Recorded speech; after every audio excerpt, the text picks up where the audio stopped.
This video is brought to you by patreon.com/worsttake. Get access to exclusive live streams and Discord servers, on-screen shoutouts, and early access to some videos when you join now. Help make sure that we can continue to make content like this by supporting the Patreon. Links are in the description down below.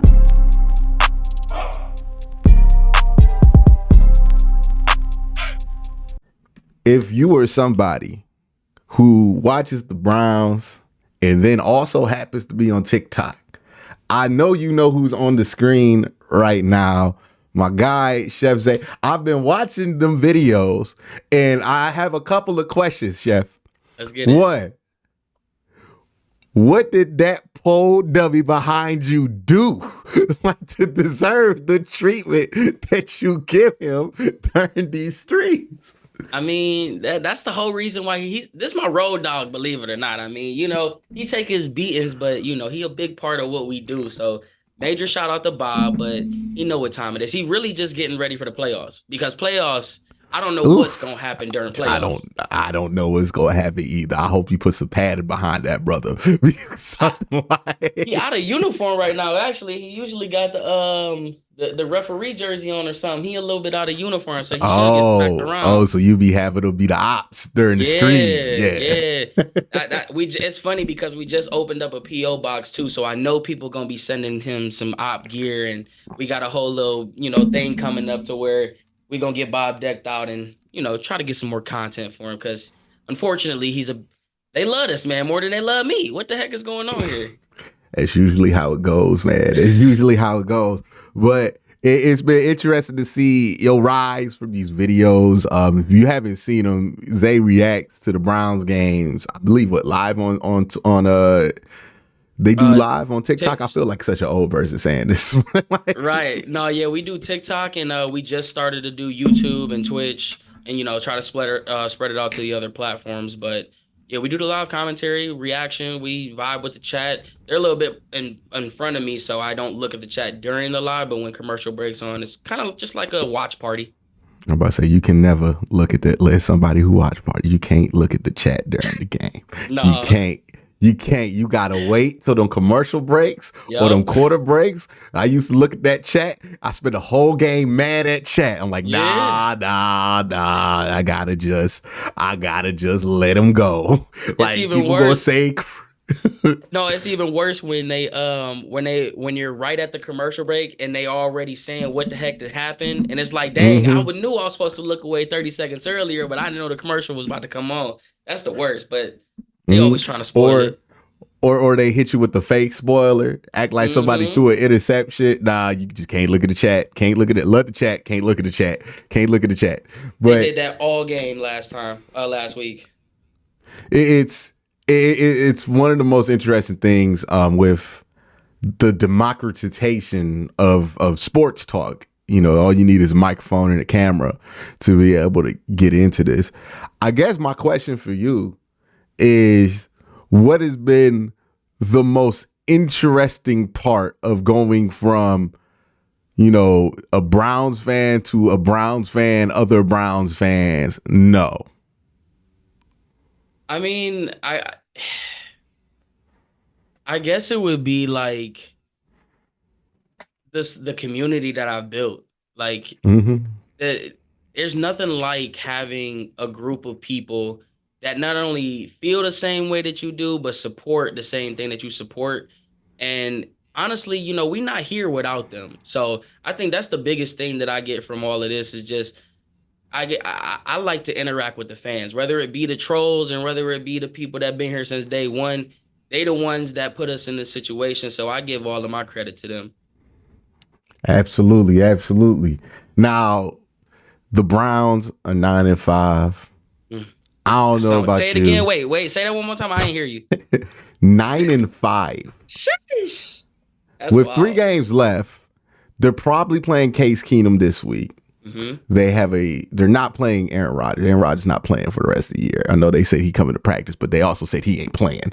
Aaron Rodgers is not playing in that Thursday night game. And then you have 3 extra days to prepare for Cincinnati on that last game of the year. Zach, do you think, in your opinion, that the Browns, what percentage would you put the Browns winning the division at? Well, I think in order to do that, we got to go to the Ravens schedule. And we got to Yeah. see what they're cooking with. Because I know they got a Their couple. next 3 games are San Francisco, Miami, and then Pittsburgh. That's a little gauntlet. And they're at San Fran. So they ended on a 2-game home skid where that could potentially, weigh the scale in their favor. And what are we, just one? Are we 1 full game behind, or is it 1.5? It's 1 game. It's 2 games behind. So if they lose 2, we're tied at the end of the year, 12-5. Browns have the tiebreaker. Percentage of winning the division, I'm not gonna go anywhere crazy. I'll probably give us like at most 25%, but I think it's more so on the lower end of like 10%.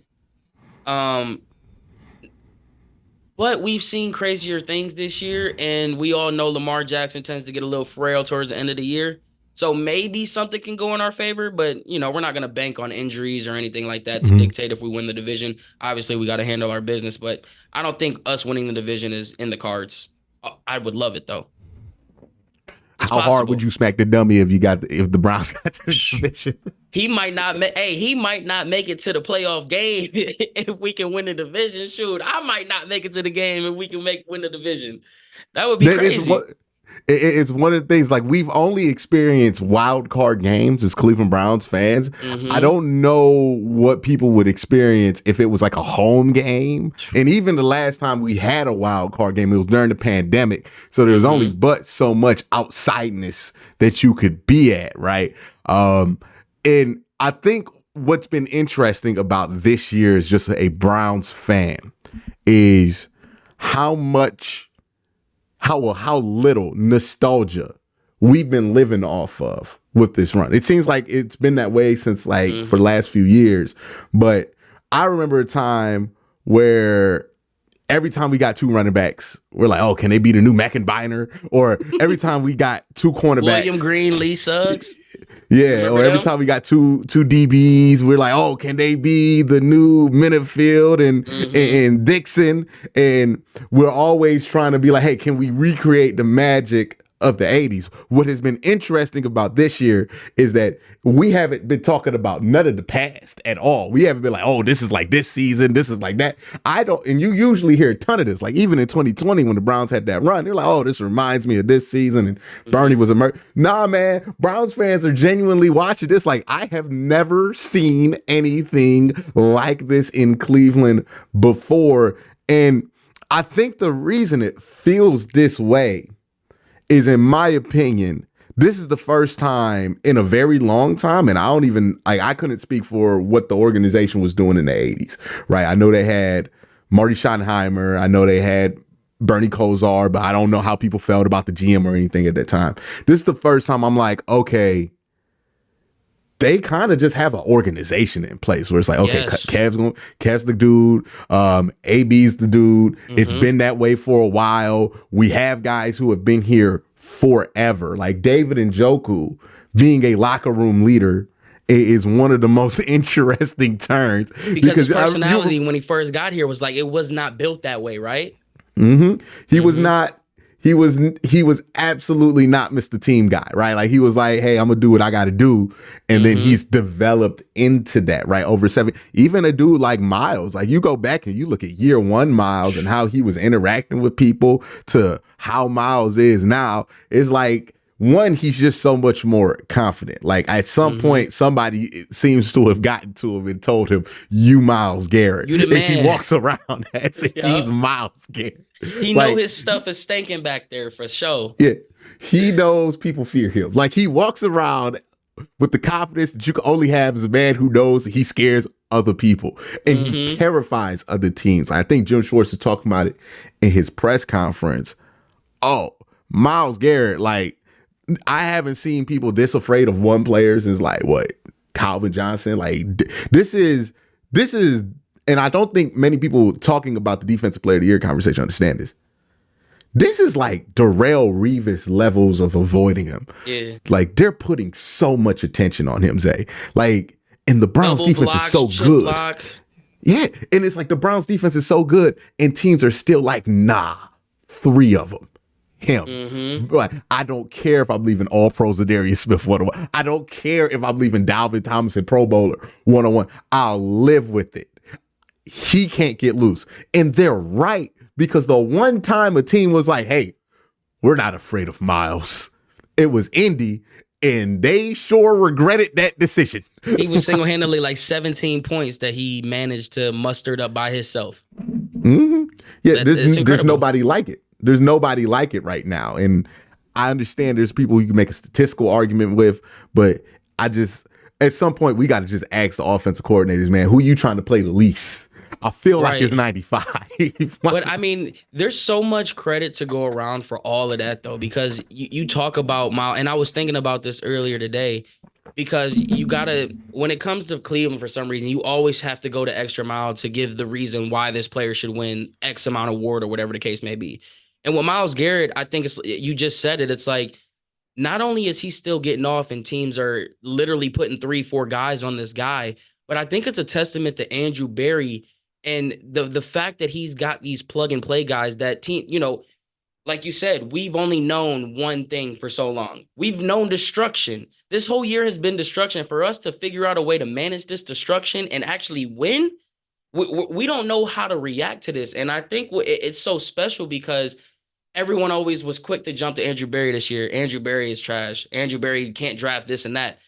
Well, Andrew Berry drafted 4th, 5th, 6th, 7th round guys that are now contributing, unrestricted free agents that are contributing in a huge factor. And that is a testament to Myles Garrett, because these guys ain't getting off if Myles Garrett isn't having 3, 4, 5, 6 guys focusing on him on all the time. So I just think this is the most team collaborative thing that you can just credit everyone and be like, if there's an award for anything, everyone on the Browns could get one. Defensive player of the year, coach of the year. I mean, hell, Nick Chubb would be in the conversation for offensive player of the year. It's just a collective team effort that we've never seen before. I think that's why it's so different. Yeah, and in that effort, right, in that collective effort that's kind of unprecedented, one of the things that's truly impressive is, you mentioned it, this team can go next man up. And what makes that impressive to me is this isn't a team that's had a ton of top 50 picks since 2020. Even before the Deshaun Watson trade, we didn't have a first round pick because, was it the Odell Beckham trade or something like that? We didn't have. Had 1 first round pick, and it was Greg Newsome. He's had 1 under his belt. Two. He had Jed Wills. Wills. Yeah, yep. Greg Newsome. And then the Deshaun picks are gone, right? I think that's there. But even the Greg Newsome pick was a late 20th. He's had 26. 1 top 10 pick. Yeah. And he hasn't really picked a ton in the top 50. I mean, that's what makes this run impressive.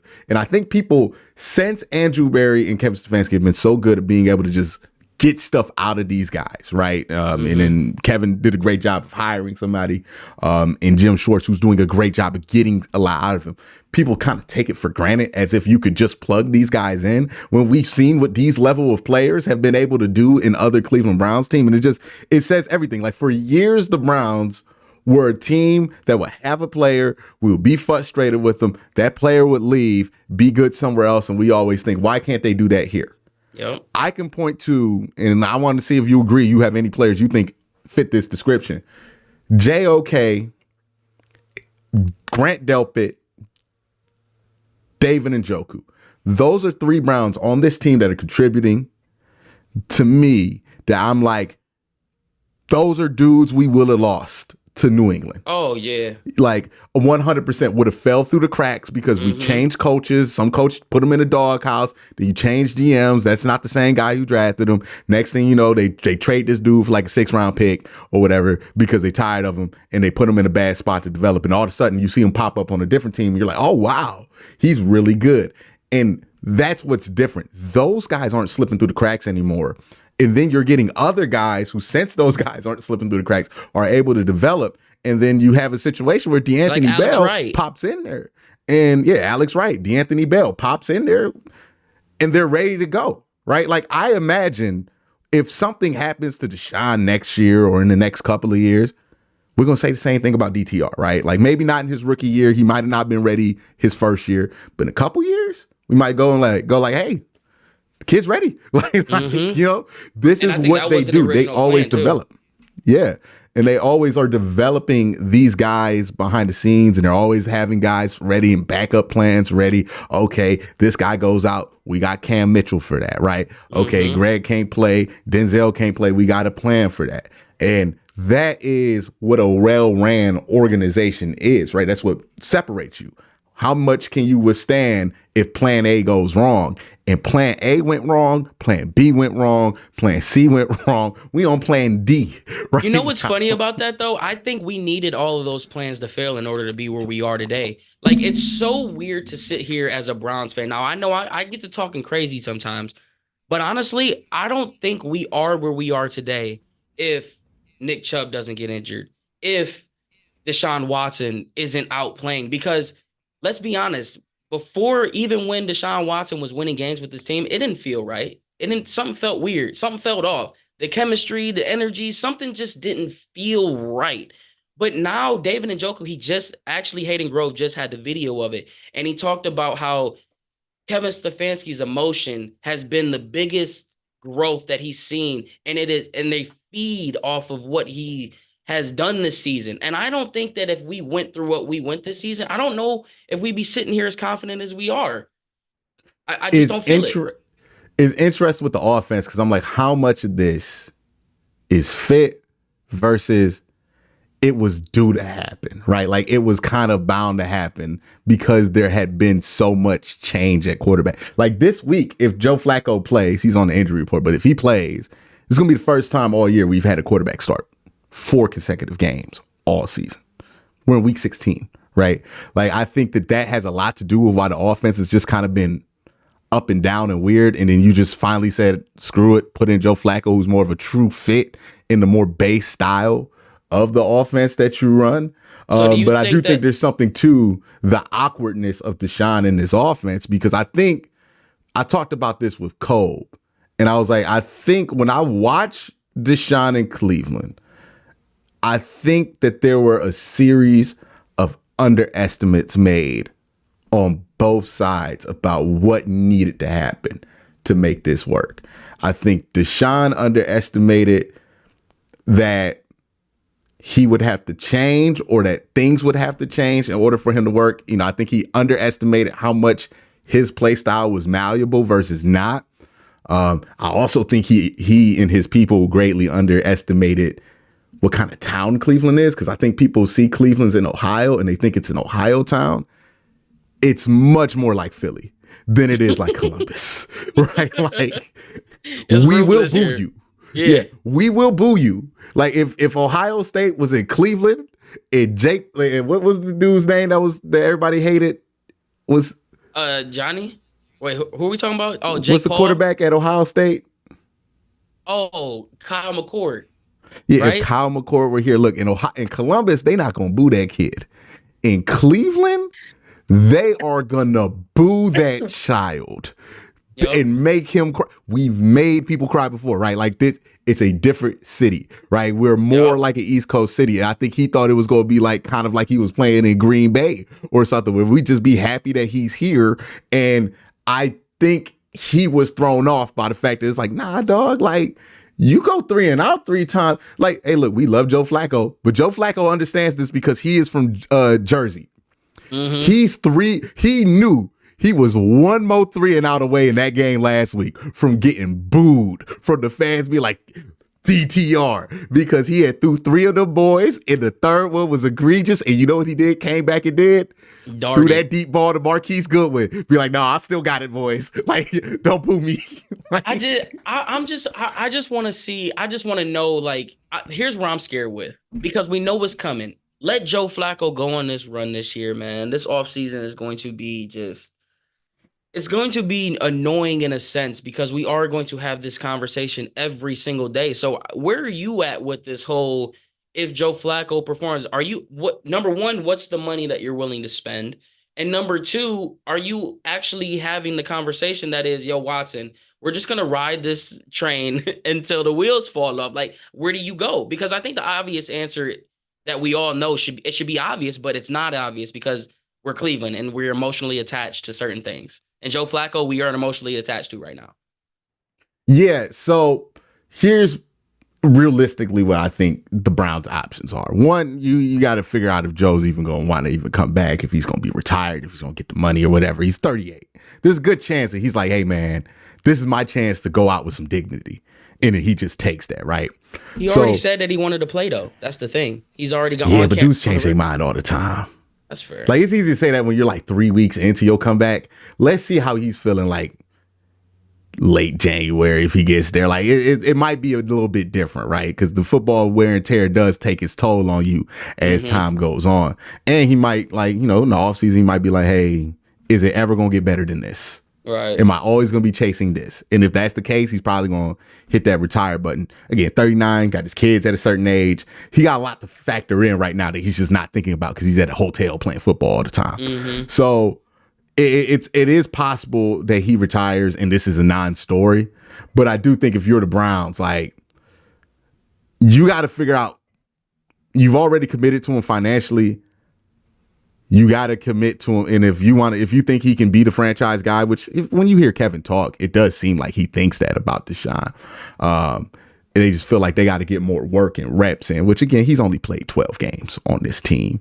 So they have to figure out, okay, do they want to commit to him? I think that they will. And if you're going to commit to Deshaun, you got to commit, right? So yeah, you can't have like a halfway option out of it.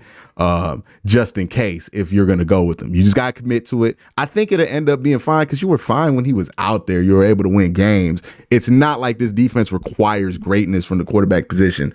I think what's realistic is that this is just going to feel kind of like Alex Smith plus, right? Like it's just going to be like, hey, he's going to be at a certain level. We're going to win 10 to 13 games for the next couple of years. And then the first time the Browns get a first round pick, they're going to spend it on the quarterback and start to move out of this era. It's going to be kind of underwhelming, but I think they'll win enough to where people will be like, like it'll just feel like it's kind of like the Odell Beckham trade where it's like he had a couple moments that made you go, okay, like, it kind of felt like it was worth it, but you always go back and think, man, I don't feel like I got the most out of that. Like, I think that's what we're going to end up feeling with this. I just hope that, what, the one thing that scares me most with this, the whole Deshaun Watson thing, and I talked about this on my podcast a couple weeks ago. It's Daniel Jones was on primetime one night. And at first I heard Quincy and I thought it was you, but it was his quarterback coach. Oh, no, you've been confusing me and him, man. No, so when I first saw, I'm like, wait a minute, he said this? Hold on, let me go see. But I'm like, oh no, okay, obviously it's a different person. But his quarterback coach came out when they was watching the primetime game, and his tweet was, man, major respect to Daniel Jones. Anytime you can ski mask a billionaire for millions of dollars, you gotta do it. And it's just like, we know how crazy Quincy is. But at the same time, it's just like, if he having that conversation on Twitter, are we getting ski masked? Like, I don't want to believe it because you came out. I think he's talking about something different, though. I mean, I know what he's talking about, but like, come on, man. It don't look good. Yeah, that's the thing. Like, I think his if I were able to speak to Deshaun and give him advice, I would tell him he needs to ditch the social media campaign in which he has had. Yes. Right. Like he has the worst. Again, this goes back to what I said. I don't think he truly understood what kind of city Cleveland is. And this happens with guys, right? I think it happened with Odell. Jarvis kind of understood what this was, right? He got here. He was like, okay, oh, they like him who blocks and shit. Okay, I would do that. Like, and we love Jarvis, but Odell never really understood Cleveland. And you could tell that from just how he interacted with the fans. It was never negative. It was just like, he felt like somebody who fit more in New York or one of those cities that appreciate some of those other things, where Cleveland is like, we kind of just like people who work a lot. Like that, like you've noticed Myles Garrett has done that 180 where it used to be like all this like fancy shit. And then now it's just a video of some kid recorded him doing some incredible shit in the offseason. Right. Like it's like Bigfoot footage, like right? Where jumping you're like, 66 wow. inches with bare feet or something like that. Yeah. Same thing with Nick Chubb, where it's like you see him squat 550, but it's not like on his blog. You know what I mean? It's just it's some kid recorded him like you caught Bigfoot in the forest. Like, oh look, the mythical Nick Chubb lifting heavy shit. Like it's just we like that. Like if I'm Deshaun Watson, I'm coming back with either no hair or a grown-in fro. Be like, yeah, I've been in the lab all summer. Like just show us workout videos all summer. Don't talk about nothing. Don't have QA tweet about nothing. Just straight workout videos. Just let us know you about this work, because from all accounts and purposes, he's not somebody who's lazy from what you hear about him from people who have worked with him. But he doesn't put enough of that out there for us to know, or when he does, it doesn't feel genuine because of how it's getting put out there. And it's like, if I'm him and his people, you got to just understand this is a city that likes hard workers. If you just put your head down, put that grind in, don't complain about nothing, don't get petty at the press conferences, it's just, power through it. That's where Baker went wrong. Starting to get petty with the media members.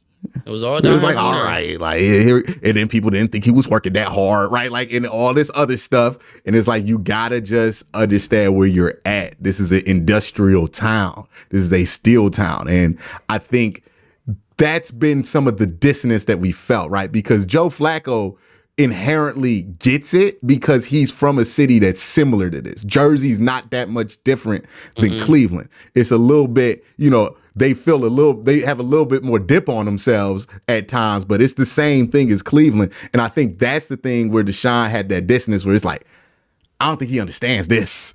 Like, and that's he where looks around and gets booed at these crowds and he's like, why y'all booing me? Like, right. He think it's about him. When it's just, nah, man, we just mad. Like, the city of Cleveland just be mad sometimes. Sometimes we gotta be mad at you. Like, but like, you don't understand. You score that touchdown, we gonna love you just as hard as we booed you. But we gonna shoot that arrow right with you. Yeah. But I don't think he gets that. And that's the thing that I'm like, okay, he needs to understand that. He needs to, in order for the people to kind of get back on his side, which, like, look, let's be honest, everything he's been accused of, that's already a tough battle.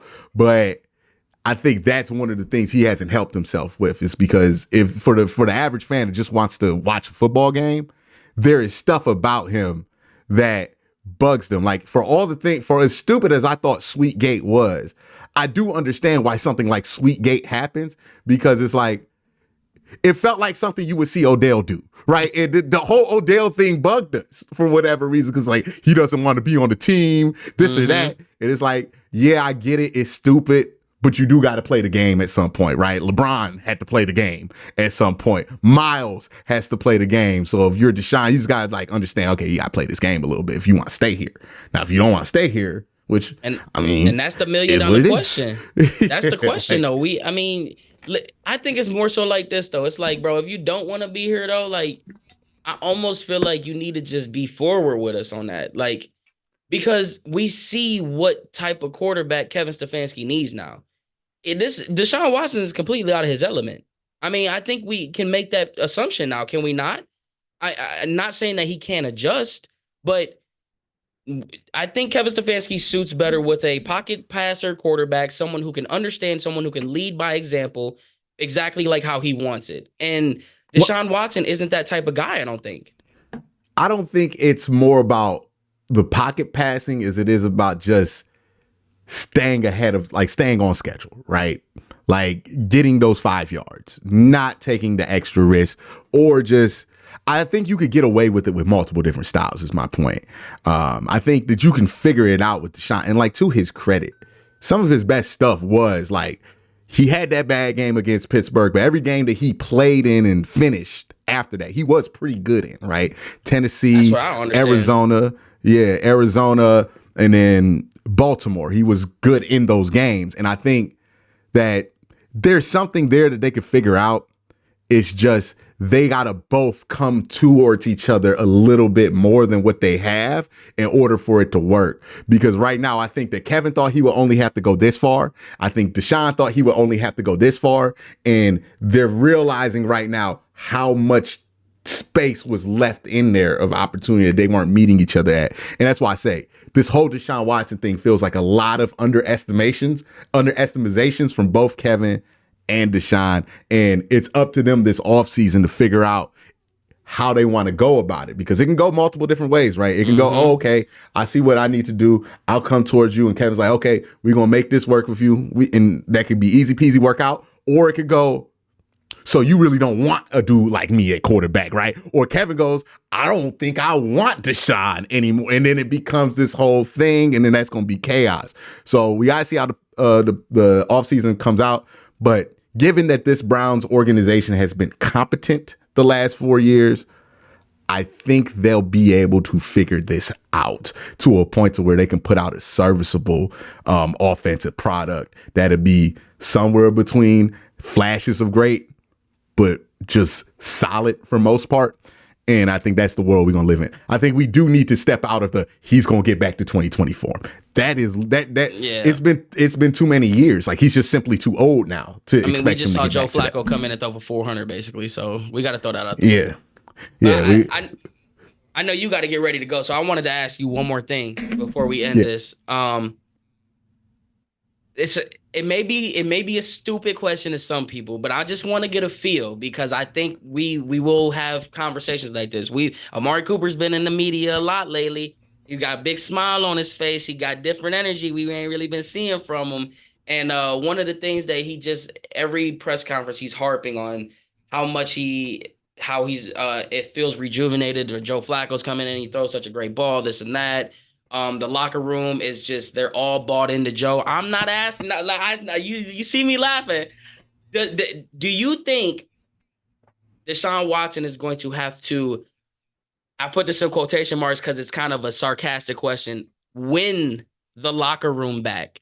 Because let's be honest, when that Baltimore game, he was going around telling everybody that he was going to suit up.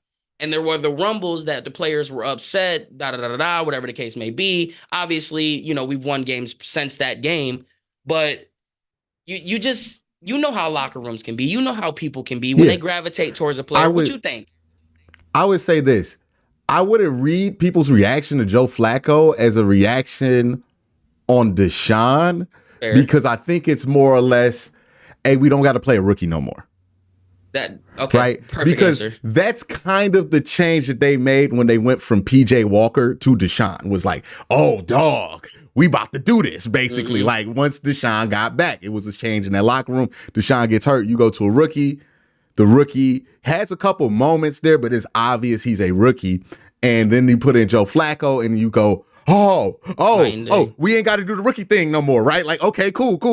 We go roll with Joe. And also, just when it comes specifically to Amari Cooper, I don't think he was a fan of DTR. I just, not anything personal, just, I think Amari liked PJ. I think Amari loves Deshaun. I think Amari likes Joe Flacco because PJ gets to the ball. PJ's reads was Amari Cooper, nothing else, right? DTR was trying to spread that ball out, and Amari is too old and too accomplished out here to have his numbers be affected because a rookie's trying to spread the ball out, right? Like, he wanted somebody to be like, I'm open. Find me. You should know I'm open, right? Mm-hmm. He don't want to have to argue with it. You see that Amari's out here like creating plays on the sideline. Like, that's the level of football he's playing. That's not a dude who wants to play with the rookie. True. So I think a lot of like Amari's and Elijah's things were like, hey man, no disrespect to the rook, but he a rook. Like, we just can't be out here with the rookie.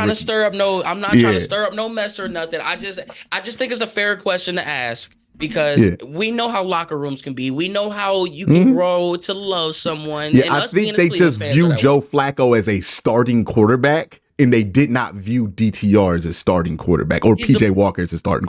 And I think that's just them going, okay, we lost our starter, but hey, we got a dude that we feel like is a starter right now, who's playing like a starter. So that's what they're rolling with. Yeah, that's what they're rolling with.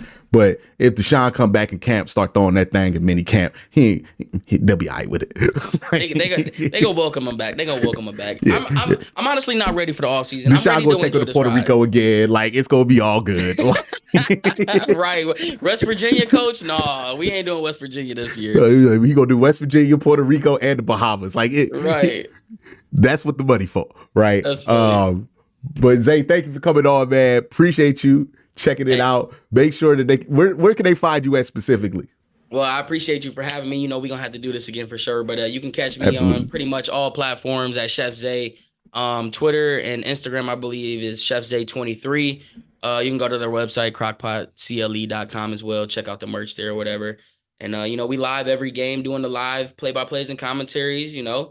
When you ain't checking out Quincy, come check out your boy. We got the high vibes and energy going, and you'll probably see a lot of that too. All right, man. Appreciate you, man. Y'all have a great day. Have an even better night. Peace.